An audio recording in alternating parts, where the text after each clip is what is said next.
it's Susan at Seaside Stitches, and I just wanted to introduce this project that I'm going to do a kind of semi-sew along to, and it's called a catch-all caddy. It's one of the ByAnnie patterns, and it's a catch-all caddy. I have put just a picture of this as we're going along within the video, but I'm just introducing it. It is what it says really, catch-all caddy, meant to be for any kind of crafting, anything you want it to be really. And I'll just show you as far as I've got. My plan is that I'm doing 3 separate videos, possibly 4 I think. Yeah, probably part 4. I'm just about to finish with the end of the binding. So this is it really. It starts off with, there will be a stabiliser in the bottom, so it won't be as squishy as that, because I've not got to that bit yet. Right, so what we're talking about in terms of construction, it has 3 pockets on the front, 2 pockets on the back. It has 3 on the front. It's got 3 pockets and then 3 internal pockets, but they're not actually pockets that go to the bottom. They are bellowed dividers, I believe. So you can actually put like a coffee cup carton or a jar or anything in there, and then you can put your pens in or brushes or sewing things, and it just gives you quite a bit of different options having them, that they're not restricted at the bottom. And then it's quite wide inside, and on the other side, so if the front is the one with 3 pockets and 3 pockets there, but you can turn it around and have it the other way if you like. So the back has got 2 pockets at the front, and then 2 of the dividers which are a little bit wider, deeper I suppose, broader, because you've got the same fabric but it's coming out, so you can put something quite large in there if you wanted to. And then you have, so you're making it as a quilt sandwich, and your lining, it's all fully lined because you're doing it as a quilt sandwich, where you've got those pockets on the front and 2 on the back, and then you've got each side, you've got a zip pocket on this side, which again is lined because it's the back of what you've quilted, and then that's against the bag. And then this one isn't zipped, so you've got a loose pocket there, and then you've got these handles are on stabilisers, so this goes down quite far. Well, it goes down to the bottom of your pocket, and it's on not exactly D-rings because they're rectangles, so they hold the handle, which gives it quite a lot of strength. The handle top is padded, so you've got quite a bit of comfort if you are carrying it much further than from the car to a class or something, whatever you're wanting to do. This, you can just pick these up and move it around on the table, or move it from one place to another. And so as you can see, I've got as far as putting the binding on from one side, but I haven't sewn it all round yet from the second side. So that's where I'm up to really, but I wanted to show this is what we're making. So if you wanted to stick around and watch, this will be at the beginning of part 1, and I'll probably pop the part of this video in before part 2, part 3, and probably part 4. I think I'm going to get to part 4 because I didn't want to do a really long one, but there are a lot of pieces. I don't take you through cutting of the pieces, but you can see as we're going along what's going on. Okay, well I hope you will come along with me, and you can always fast forward bits if it's taking too long to get to where you need to. So I hope you enjoy the video. See you again. Bye. Thank you for watching. Put all the coordinated fabrics. I've cut the main fabric, I have cut the lining fabric, and now I'm attempting to start putting things together and quilting these. This ByAnnie Soft and Stable isn't fusible, so I'm going to experiment on a small piece first because I don't want it to bag up as I quilt it.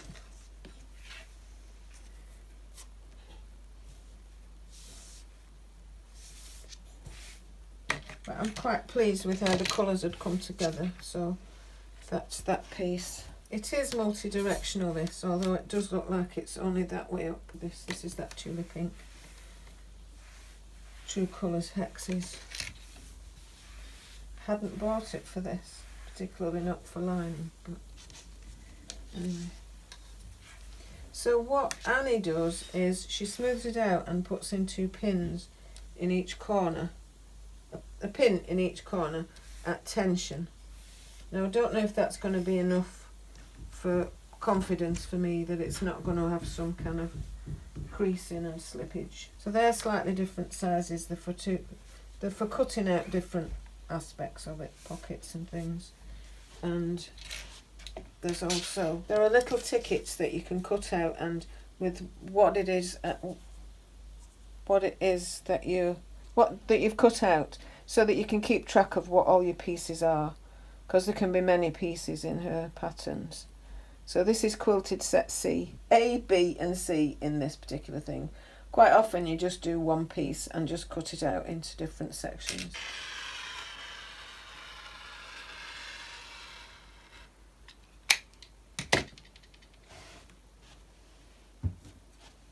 I'm just cutting on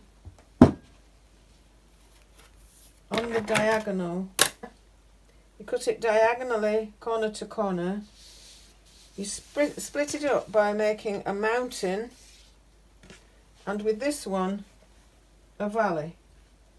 When you put those together, that makes you parallelogram. That's a good word to say. And what it allows you to do is then sew these two together, and once it's back sewn together, you can cut your 2.5 inch, 2 1/4 inch strips of bias binding. You can join them all together, and that's how you bind your project with self-binding. And obviously you're going to have your corners hang off each end, and you need to make sure you're doing an accurate 1/4 inch seam, so that when you peel it back it's kind of in line with itself. Okay, so that bit's for later. Okay, so this is how I'm doing so far. I'm actually working from the back because there are lines on here that I can follow better than on the front.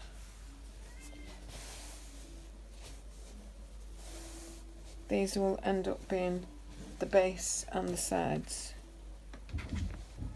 They have to be trimmed down quite a lot. It's not as big as this. But I'm doing okay. Cat is making a noise. This is just a scruffy sheet that I put on because I did put some 505 on. I'm not sure it was the best idea, and I've had to keep resighting it. I don't have the confidence just to do it free. So I've not stuck this one yet. I wanted to see how this one goes on. The quilting so far.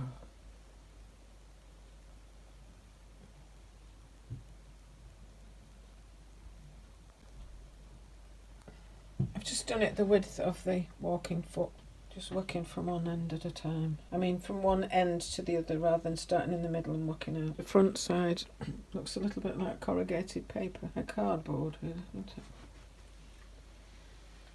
Okay, so this is just a quick video of where I've gathered my 3 different fabrics. I've created the quilted section for the front of the caddy, the back of the caddy, the pockets of the caddy, and then this is the front pocket. This is the binding that is just on, not a bias binding. You just lay it on at the edge, 1/4 inch foot. Don't need your walking foot because all this is quilted, so it should be fine. And just keep it to the edge.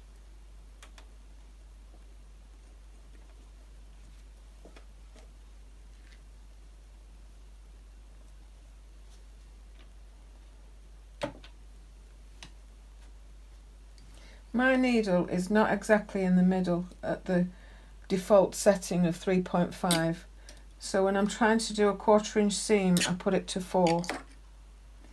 If I'm doing a scant 1/4 inch seam I put it to 45. If I'm doing a generous 1/4 inch, I can't even say a 1/4 inch seam, I do it to 3.5. So off we go.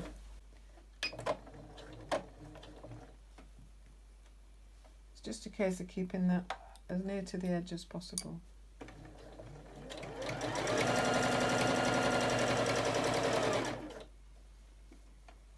Now Annie doesn't pin it down because she just puts a little bit of tension on it.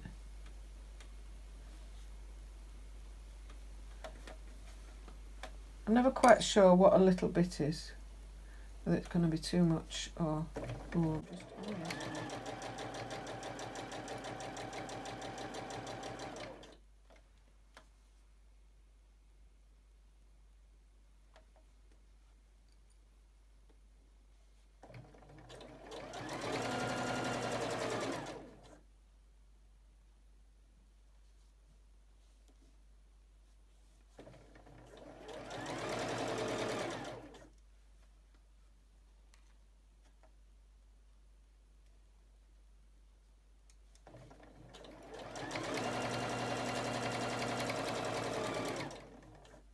The way she prepares the binding, or has us do it, is just fold it in half and pin it every 2 or 3 inches just to hold it in place. She doesn't advocate ironing a seam in it. That's not what I mean. A crease in it. Because you keep some fluidity of movement if you've not got it ironed to a crease.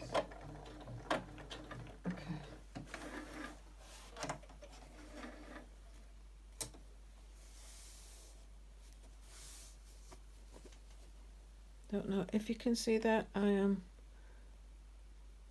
quite pleased with that. I can see I've veered off a little bit, but the way to check is just to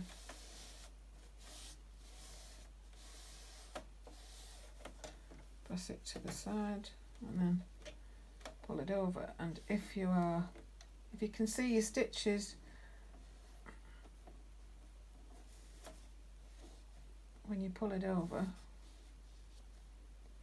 and it's not quite enough, is it? So you won't be able to cover them up when you sew it on at the front.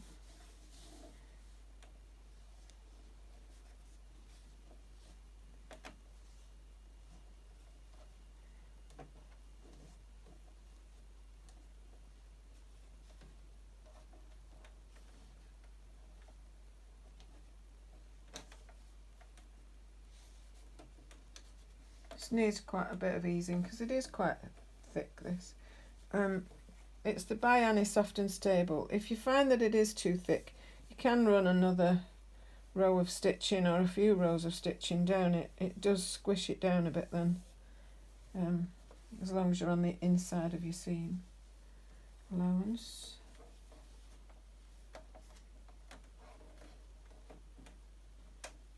But as I probably have mentioned at another point in this tutorial and in others, I have this condition and my finger lags at the moment. I haven't got a lot of control over it, so where I think it's doing what my other fingers are doing, it's sticking out and it's just a nuisance.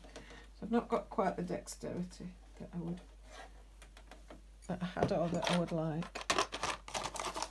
I decided to select all my different threads and keep them separate, but what I've ended up doing is putting them in the box that I keep my these clips. wonder clips.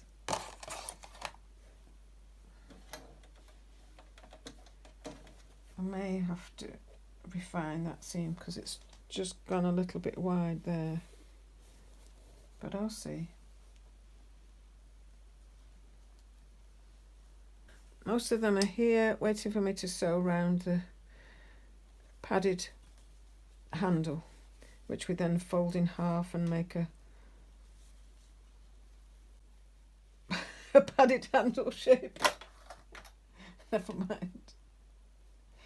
Hopeless. So you don't have to wonder clip it. You can do it as you walk going along, but I like to just know that it would cover it. I've put on the binding from the back, from the lining side of the front pocket, and I've just got it clipped over so that it covers the stitching line of where I sewed it on from the back. And then I'm just going to go on with the machine and try and get that as near to the edge as possible, but still that it covers that. It still sits on the binding at the back. So this is my main issue really with binding. You either get it too high and you can see the stitching, or you get it too low, and when you stitch it right on the edge, it'll come out on the lining. And it's just getting it in the right place so that it's in the right place on both sides. But I've noticed on Annie's bags that she doesn't seem to mind if it's just a little bit further in on the front. We're machine binding it, starting on the back and finishing on the front most of the time. So this is just straight grain binding. It's not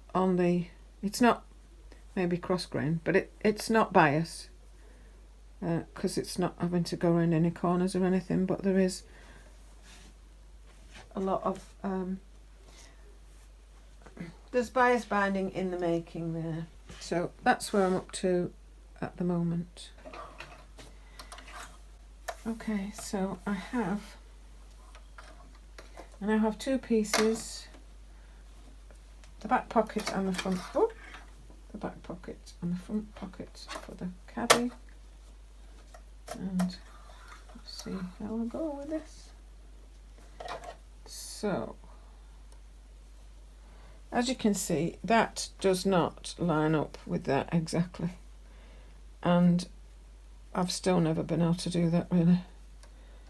So I will be sewing a little bit higher on the front so that it covers the back.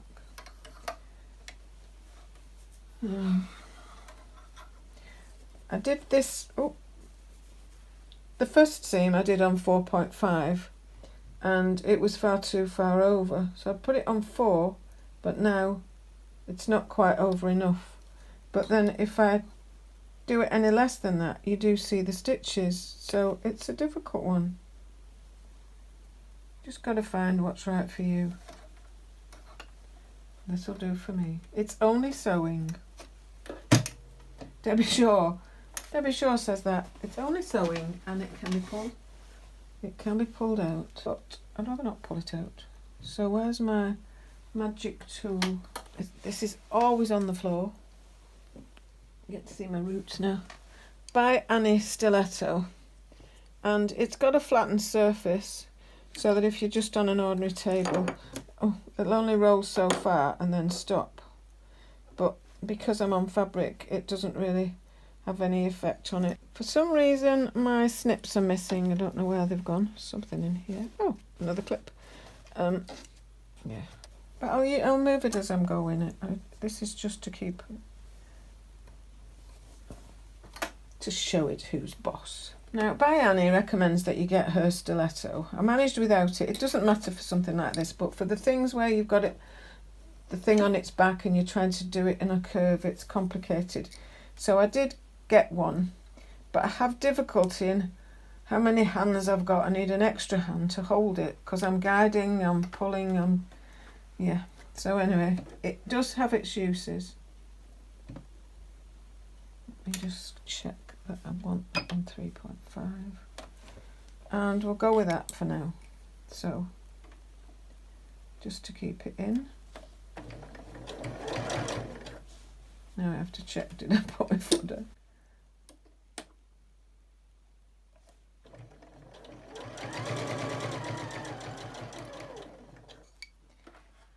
So it's not bad on a straight bit of binding. You're only checking that you're keeping your 1/4 inch foot on the edge and that you're not getting any pleats or tucks in it. Maybe I could have done it. Oh, did I move it then? Yes, and I've not got my needle down version on.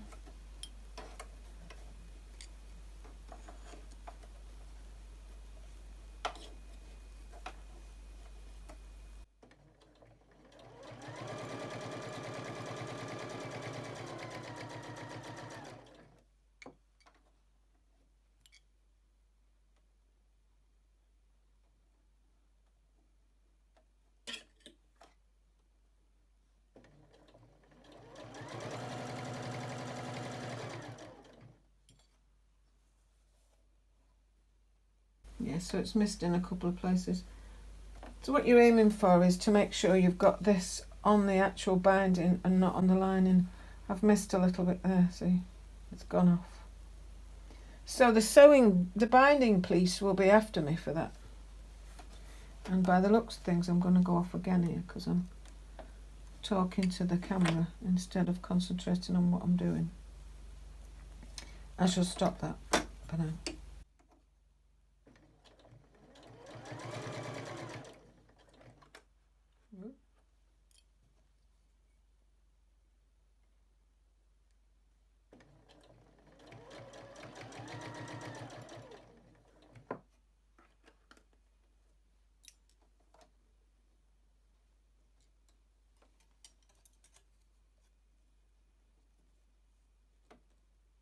I'm really missing my snips. They'll turn up, but I haven't found them just yet.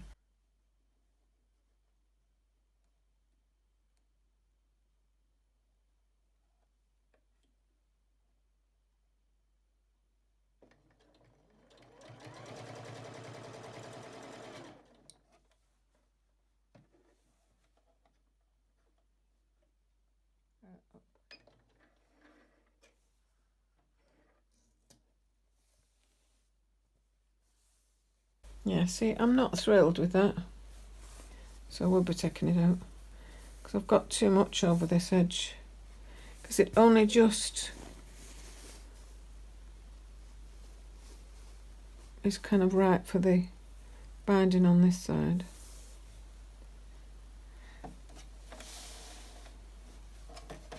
And I don't like that where you can just run your thumb under there. Don't like that, that's not neat enough for me. And also, if you flip the binding back, you can see your stitches, so that method doesn't work for me, where you've to, I can't explain it,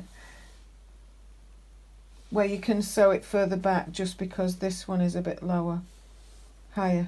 Binding is it's just something I'm practicing now. I've done quite a bit of it before, but on the bags, and also it bounces from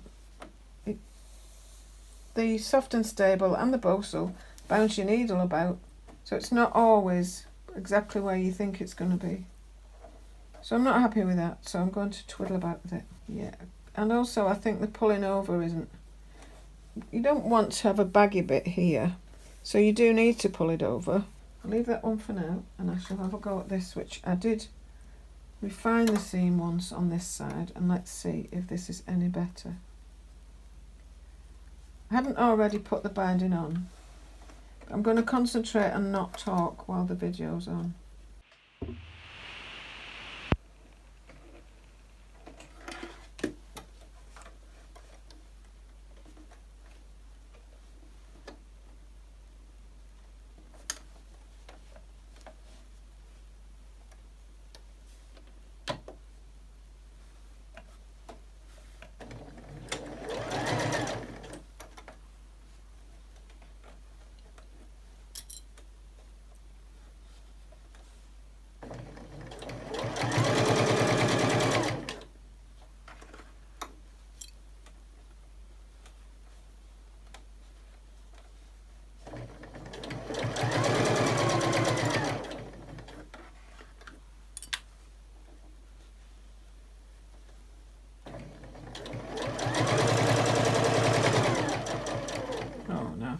all together.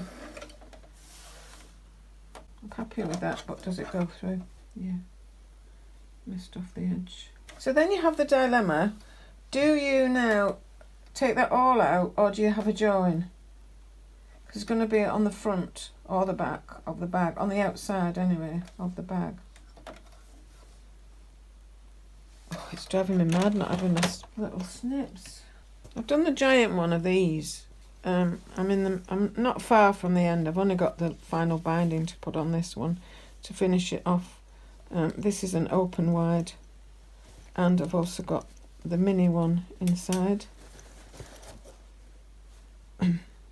So I have been practicing the binding, and I am getting better at it, but sometimes there's more in it to pad it out, and sometimes you've not got as much. I'm learning all the time. Okay, I am much happier with them that, you know, I'm not going for absolute perfection. This is a handmade item, and if I get a bit of a wobble on, I get a bit of a wobble on. But also I'm sewing on ridges. It's not an excuse, it's just I've got to be realistic about what kind of finish I could get. I'm not professional sewist, I'm just a sew for a hobby, and I don't want to be like, oh no, I couldn't cope with that. But that fulfills that. I don't need to have that awful gap there. I'm fine with that, and in most places it's only coming to the edge there. It covers the back where it should do. And I did just refine one of the end seams because it was just off a bit. So one of the seam, I refined one part of the seam. So I'm pleased with that. Okay, and there's going to be a seam down it, or two seams down it, or depending on which one it is. So that's that. Now just to take this one apart, the first one. The difference, you can see the difference. Look, that's just a big, not right, is it? And that is all over the place. So I'm pleased with that.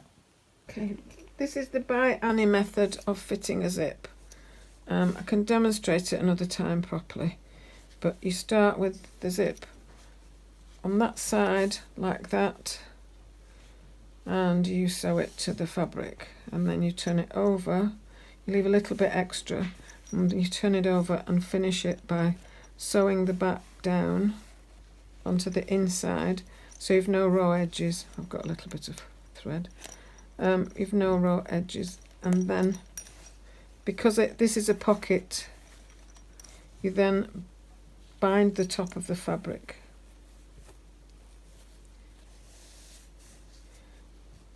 And then attach that to the side strip.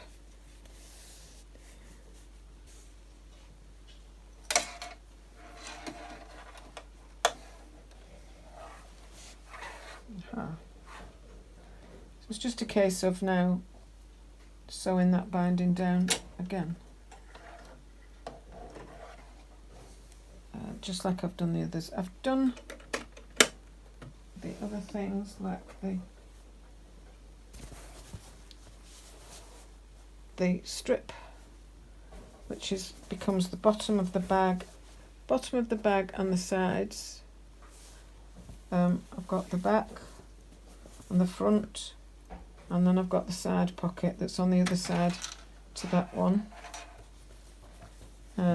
It'll all make sense later, but I shouldn't have got on to this part. If I follow her instructions, I do something completely different first. Get the handles ready, which I'd started. Get the handle stabilisers that you put your ring in to hold it. Get all that ready, but I wanted to just crack on, get all the big parts done, and then I'll do more of the fiddly bits. Okay, that's going to look quite nice. The only problem there is that your zip teeth might kick you off a bit, so you just got to concentrate. And also, if I make that nice and neat there, it's obviously not going to fit there, not going to hit that. So I'll have a line of blue stitches there, or I could put the purple on, but I haven't got a matching purple to this. It's more of a plum. I have a vibrant purple and I have a lilac. I'm just going to go with what I'm doing. So, okay. I'll move that back to a 3. And if we get a ridge there, it doesn't matter because there's no issue. I just like that. Let's go. Except I've turned it off and turned it back on again, so it's now not on a 3. We shall see.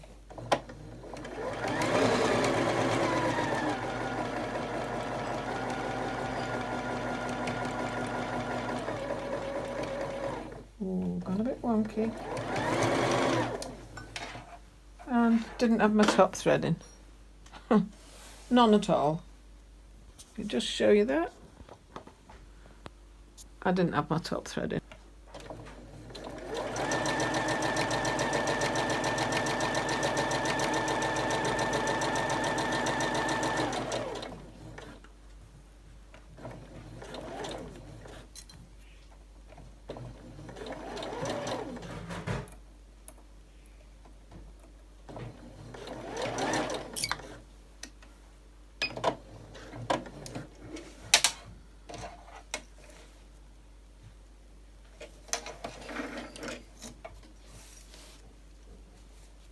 Okay, so that really, I'm really happy with that, but it looks like I meant to do it. I put the purple on the back, it hasn't gone on the blue.